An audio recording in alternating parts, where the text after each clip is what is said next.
Hello everyone. Today we'll be discussing about password policy, the multi-factor authentication and the biometric. That is what we'll be discussing in today's lecture. This is very crucial when it comes to cybersecurity.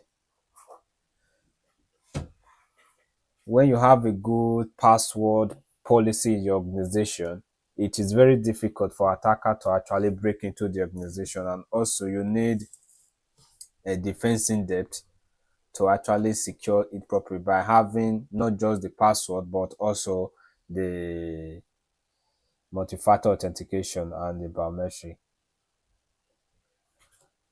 So strong authentication is the cornerstone of cybersecurity, prevent unauthorized access,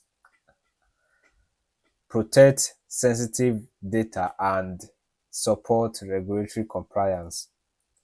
This concept is not only enhance digital trust but also form a key part of ISC2 certified in CC exam, which is cybersecurity certification.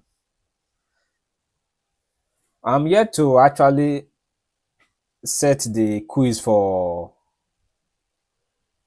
week 2, which is the chapter 2. I will do that because you guys are supposed to be attending all the quiz. After this course, you should be able to write the CC exam.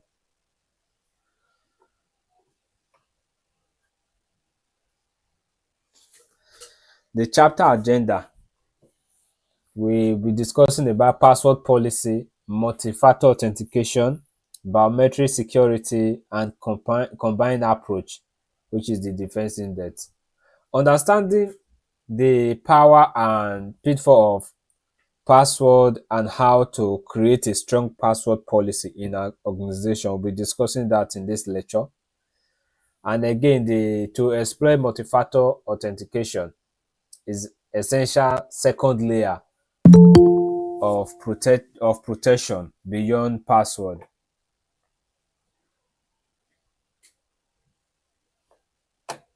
Let me allow this person in.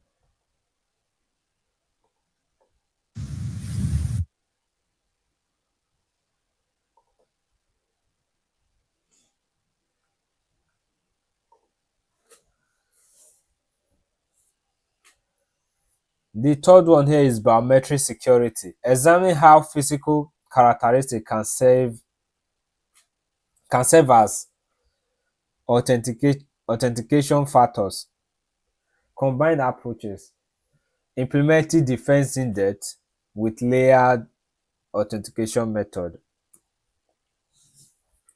The power and pitfall of password.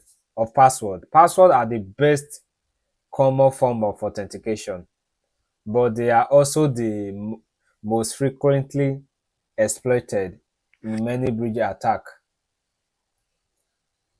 In many bridges, attacker didn't have to hack anything. They simply log in with the stolen or weak credentials. When poorly managed, saved, or when poorly managed or saved, password become the weakest link in our organization security chain. Take for instance, in an organization, some work some workers do save their password. They will write it in a piece of paper and place it under their keyboard, which is very wrong. When you are working in an organization, don't do that. So make sure to use a stronger password and also manage your password very well. Whenever you log in into your computer, whenever you log into any account online, some browser will tell you, do you want to save the credential?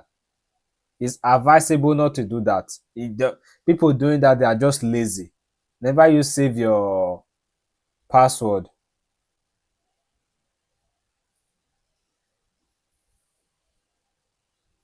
Never you save your password in the browser. That's my advice for you. So when you are creating a password, this is the password strength meter. So when you created just number is not strong enough. You have to make sure that it contain uppercase, symbol, number, and lowercase.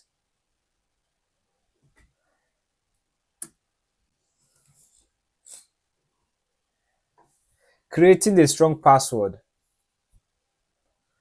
Password complexity. Password should be 12 to 16 characters long and combine uppercase, just like I said, uppercase, lowercase, numbers, and symbols. Users should avoid predictable sequence, dictionaries, word, or personal information. Let me allow this person. I will explain this better.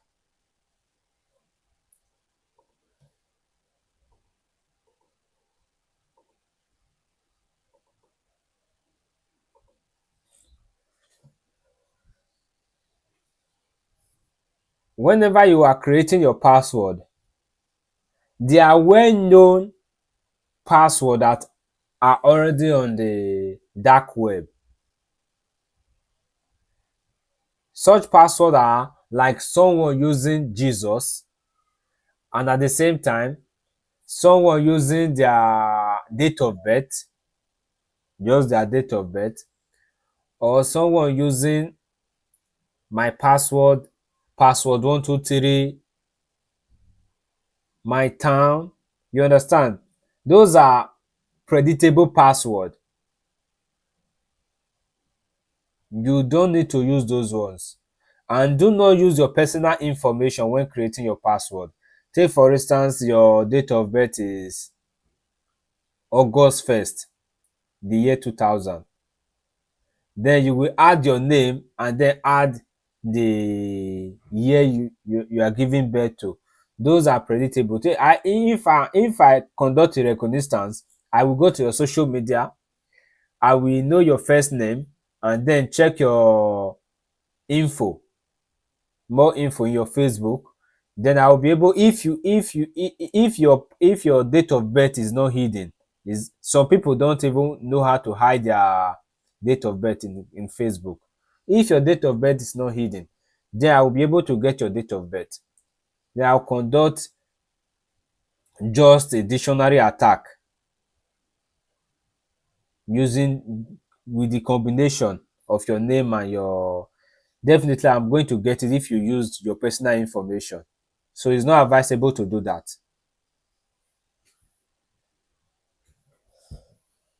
The major reason why they also said password is not strong is because whenever they run brute force attack on your password, it will definitely, they will definitely get your password. So that's the reason most of the time they advise users to use multi-factor authentication, and some organizations make it compulsory. So password hygiene rules: enforce regular password changes, that is every 90 days, 3 months. Lock account after repeated failed login attempt. Take for instance, I'm trying to conduct a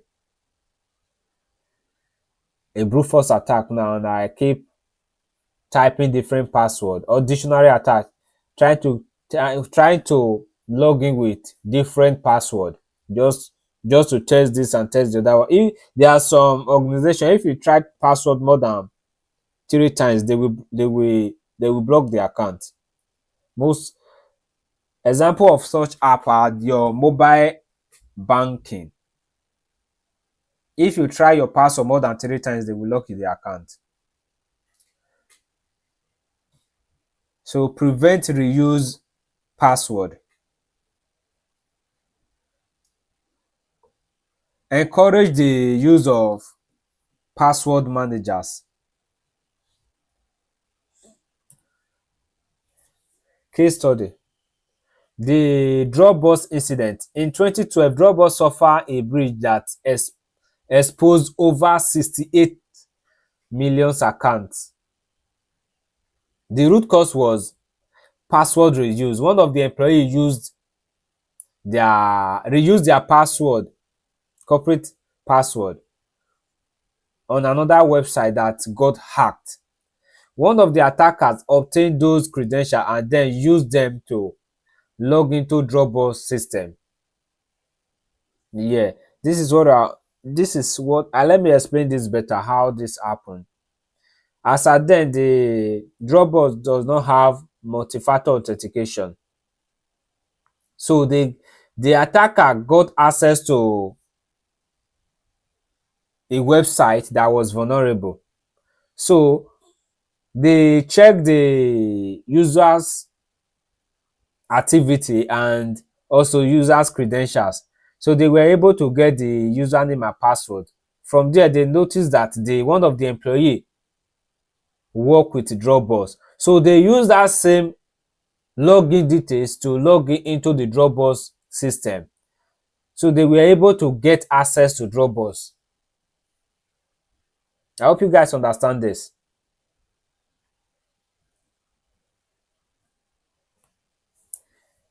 Can you still hear me there? Yeah, yeah, we're listening. Okay, Yeah. okay.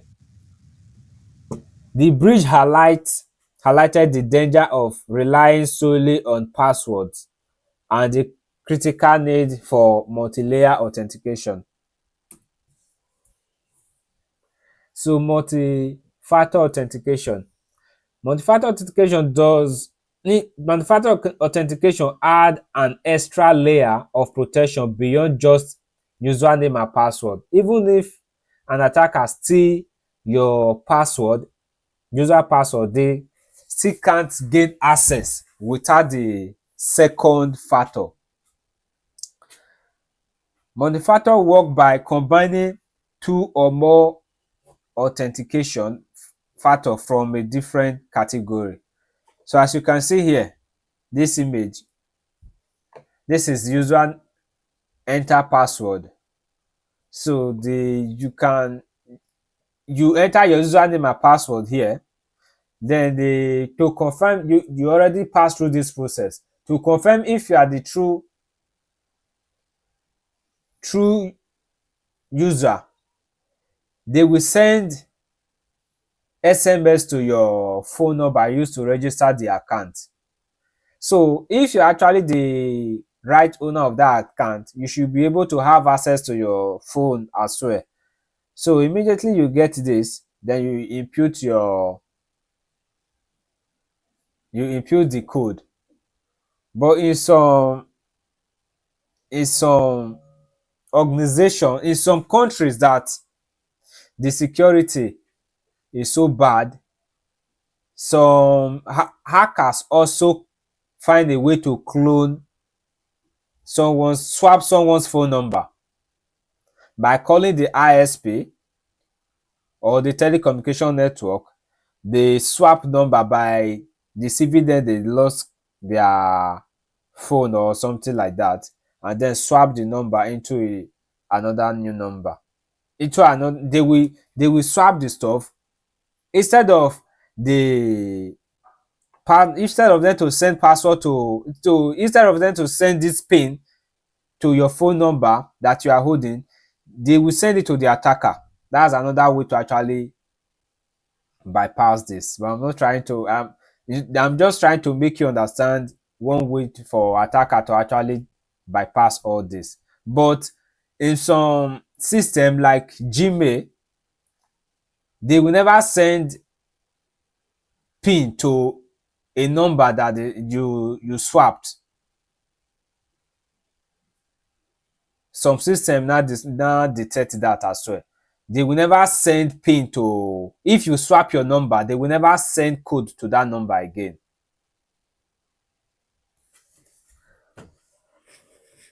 So access granted. Whenever you do, when you pass through this process, the access will be granted.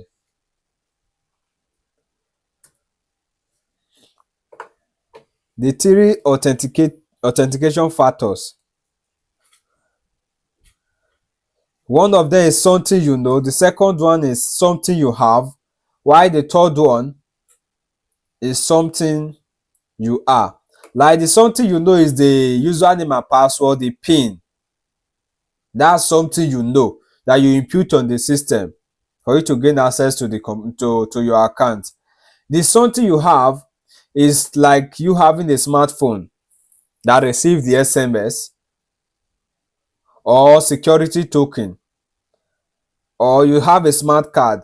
Just like if you want to gain access to your organization now where you are working, you tap your smart card in the card reader. That's something you have. Another one is the USB key. Why something you are is the biometric data unique to the user, like the fingerprint, facial recognition, the retina scan, or voice pattern. We all know this. So if you are writing your CC exam, definitely you come across this question. So you should be able to differentiate something you know from something you have, and something you have from something you are. Just take note of this. Multi-factor Common multi-factor implementation include receiving a code on your phone after entering your password, or using an authenticator app like the Google Authenticator or the Microsoft Authenticator. Real world example: Google mandatory multi-factor authentication. Google reported in 2021 that enabling multi-factor authentication via security key block 100% of automated bot accounts in both attack and 96 of phishing attempt. That's very nice. As a result, Google made multi-factor mandatory for over 150 million users. The result was dramatic and drop dramatic the result was a dramatic drop in attack hijacking. Multi-factor authentication is particularly effective against phishing, password spraying, and credential spoofing attack. Do you guys know what is phishing, if I may ask?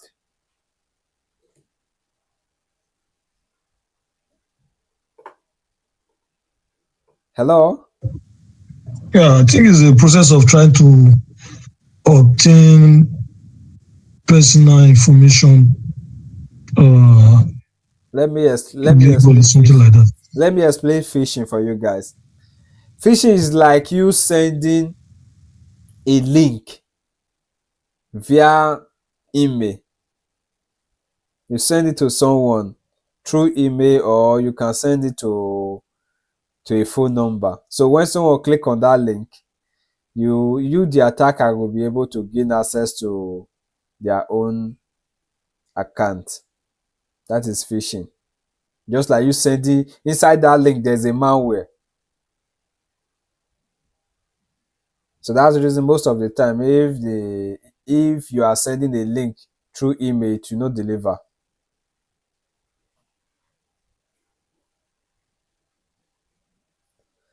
So let's move on. Biometric, your body as your password. Biometric authentication uses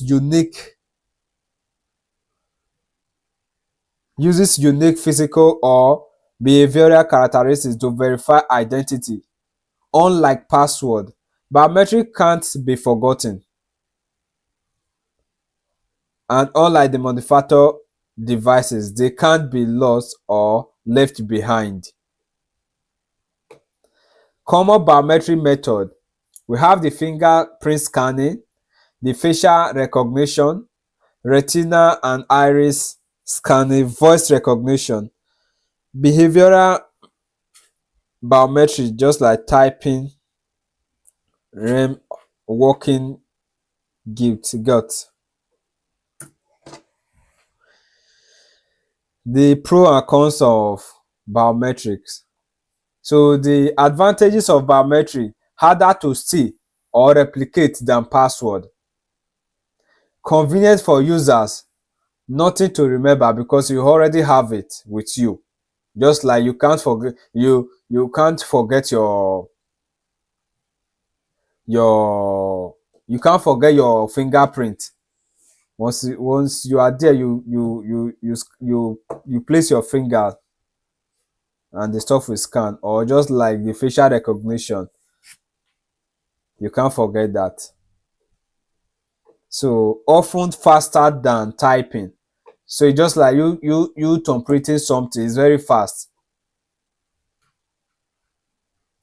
So the disadvantage is the privacy concern, storing biometric data.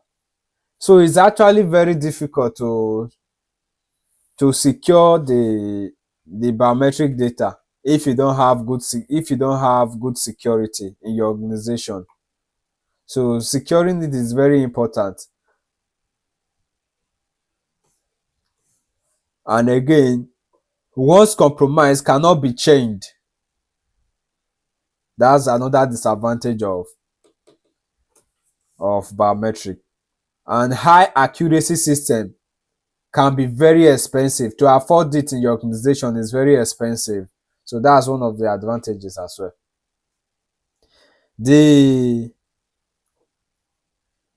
permanence of biometric data creates unique security challenges. You can change a password, but you cannot change your fingerprint. So case study, hijacking. Oh, there's supposed to be an image here. That image will teach you how people do hijack your fingerprint by using a glue. I don't know why the image is not displaying. Could have understand this attack better. In 2014, German hacker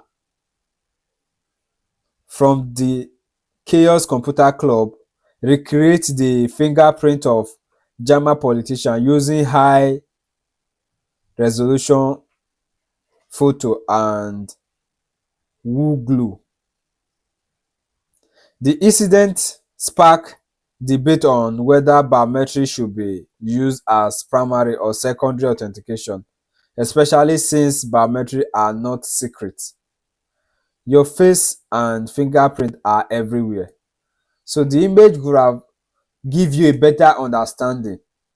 You get the photo of a photo of the finger you want to use and then recreate it using a glue.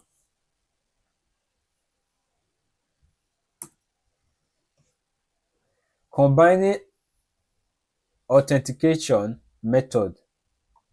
No single method is effective on its own. Strong security require layers. This approach known as defense in-depth. The previous lecture I explained defense in-depth very well for you guys. I hope you can still remember that. Drastically, drastically reduce the chances of unauthorized access. Enter your password. User provides something they know, which is username and password. Then approve notification. User confirm something they have, which is their smartphone, or the smartphone by sending SMS to their smartphone, or they use Google Authentication or Microsoft Authentication. Then the biometric verification. User provides something they are. So you can still see something you know, something you have, and something they are here. So take note of this. This is very important when it comes to password policy.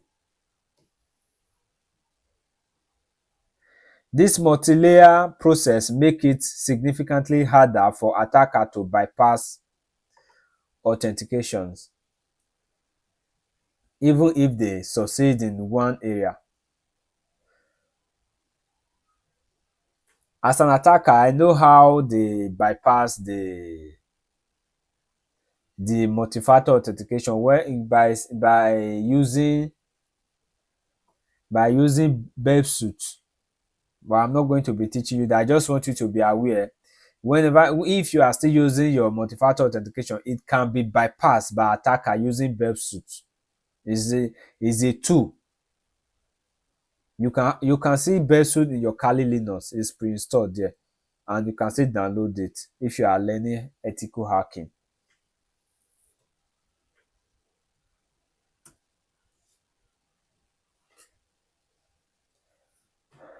Virtual learning aid, the secure vote. The keypad represents the password, something you are. The security badge represents a smart device or token, which is something you have. This thing still repeats itself again. So you guys take note, this is very important. Then the retinal scan represents biometrics, something you are. Each layer add another obstacle for attacker, significantly increasing security.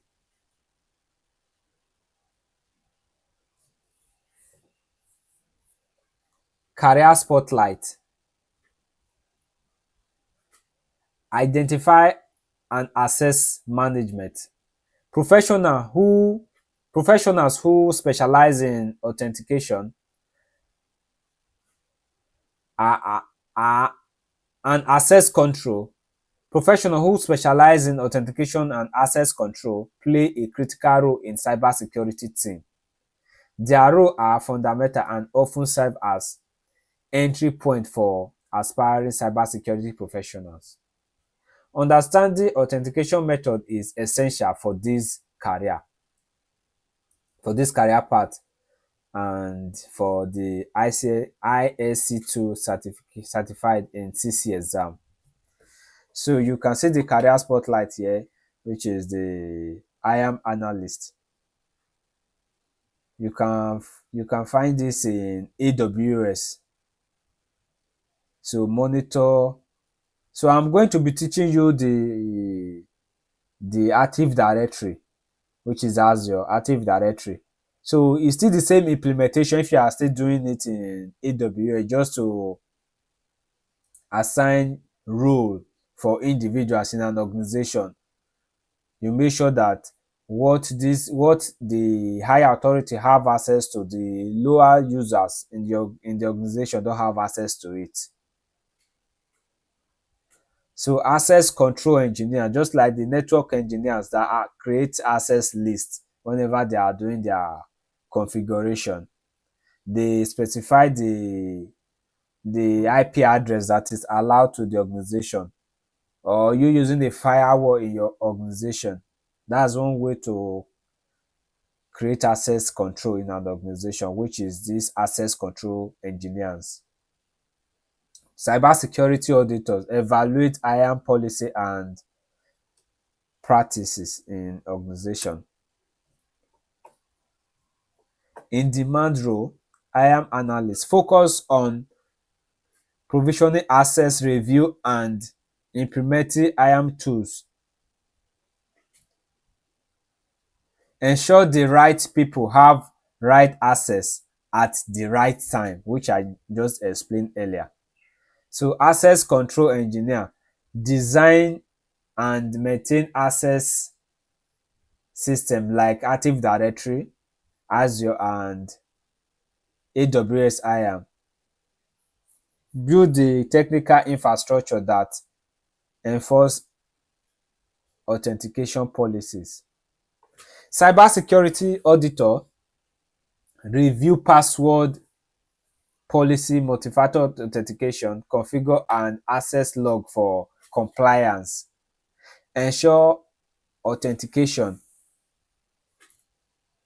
practice meets regulatory requirement and industry standard. So we be discussing this session will be also be discussing the authentication in practice.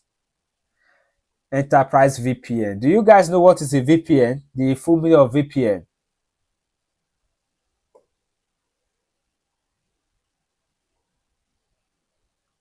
Are we still there?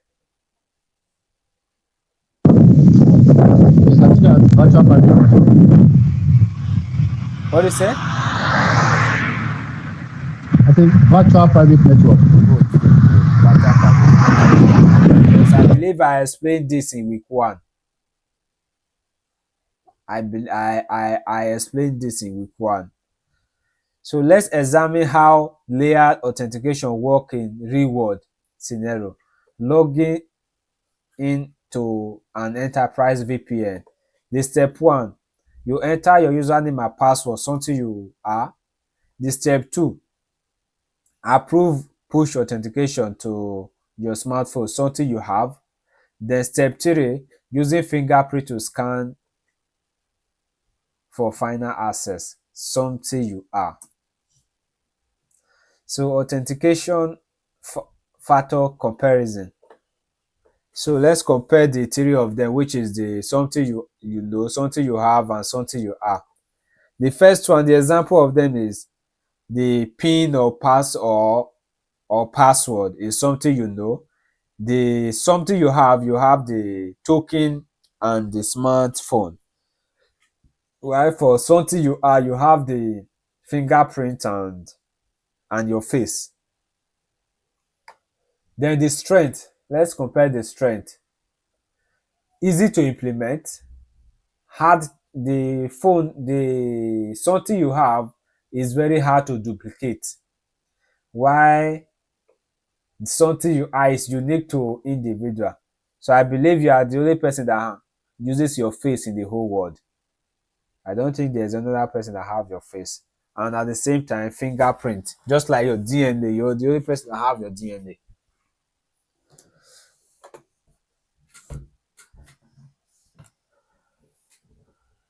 Then the weakness can be forgotten or stolen. So the password can be brute force using John the Ripper. So if you have a good GPU in your system, you can brute force any password easily. It will not take longer time. You'll be able to have the password.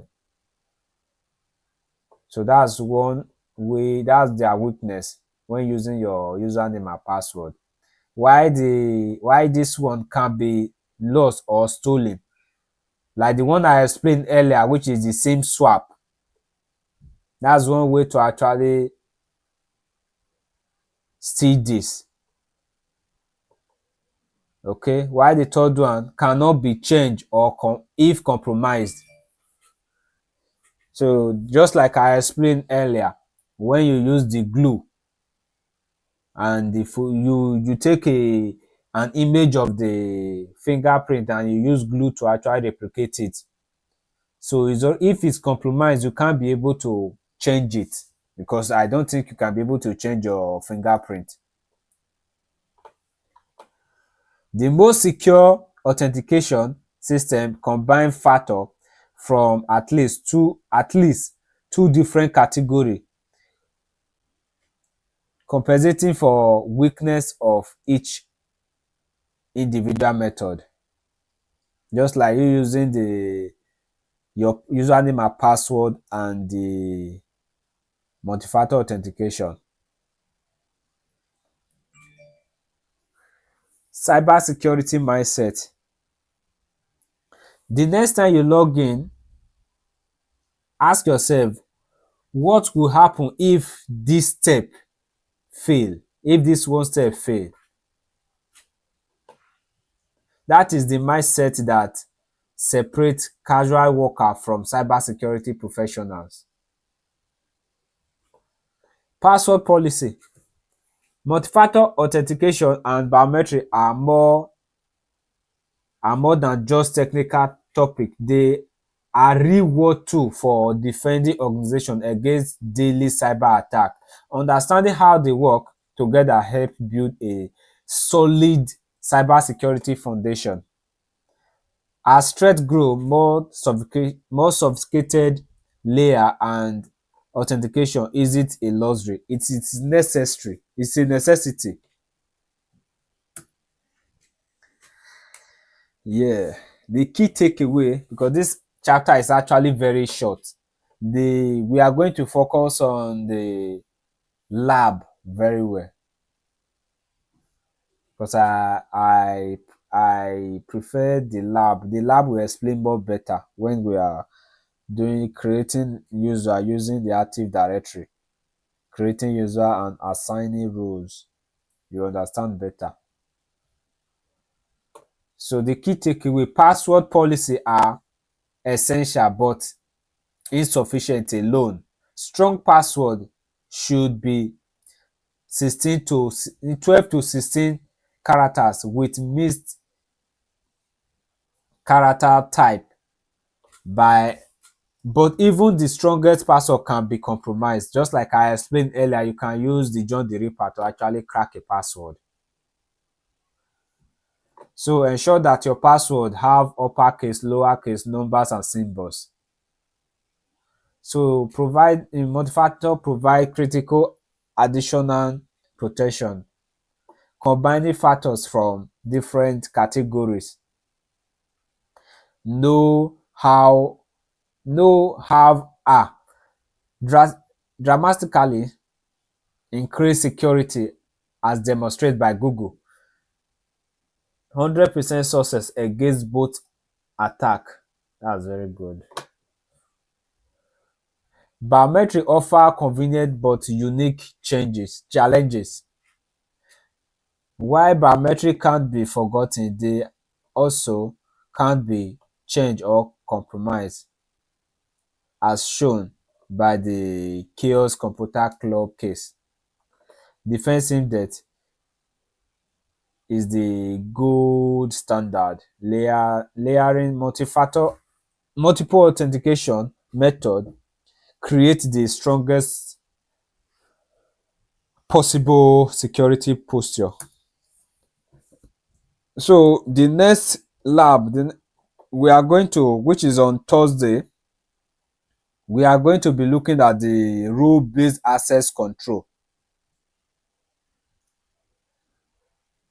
So I will explain better. Rule-based access control. Learn how rule-based access control simplify permission management and enhances security. Principle of less privilege. I explained this earlier. What the higher authority have access to, the lower staff can't have access to that. So you try as much as possible to place each of the individual in their respective group and then assign roles and permissions to them.